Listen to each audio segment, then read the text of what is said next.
So I thought we'd take a little break from the slideshow and actually go to labor and delivery and look around. So labor and delivery is a protected area. We have badge-only entry, and the babies have bands on them so that if they go outside the unit, alarms will go off. Let's take a look. This is the nursery. Not very many babies come into the nursery. Usually it's they stay with mom, but we do absolutely have room to put them if we need them. And here we're in labor and delivery. So we have 2 labor and delivery suites right now. Both of them are equipped with televisions that you can bring your own Hulu or Netflix account on. We have refrigerators in the room for your own goodies, snacks, or for breast milk. We have the hot tub in here. It's more of a jet flow, but we have them for comfort measures. And here's the room.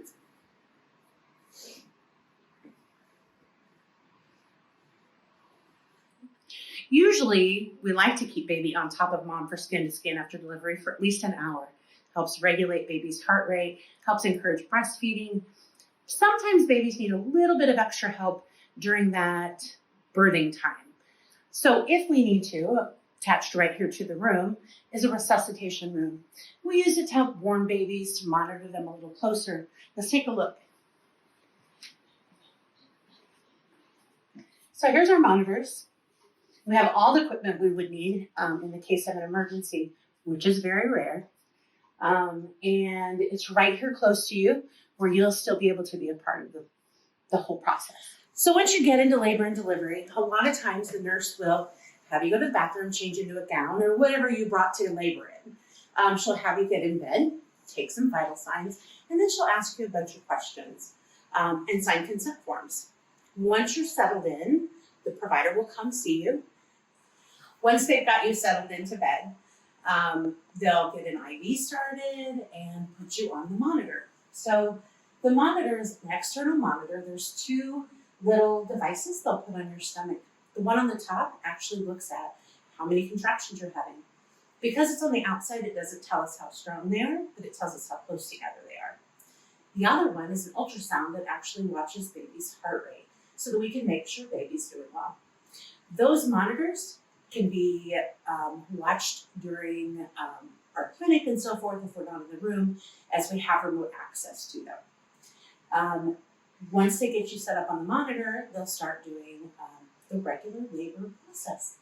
We have some equipment here that you don't have to worry about bringing. We have birthing balls, and we have a birth chair if that's interesting to anyone. Now, some of the other equipment you might run into during your process, I wanted to show you ahead of time because it can kind of take some of the fear away. So if your provider is talking about breaking your bag of water in order to help make the labor process go along quicker, let me show you what that looks like. So it'll be a regular vaginal exam. We'll use something called an amni hook. Kind of looks a little bit like a crochet hook.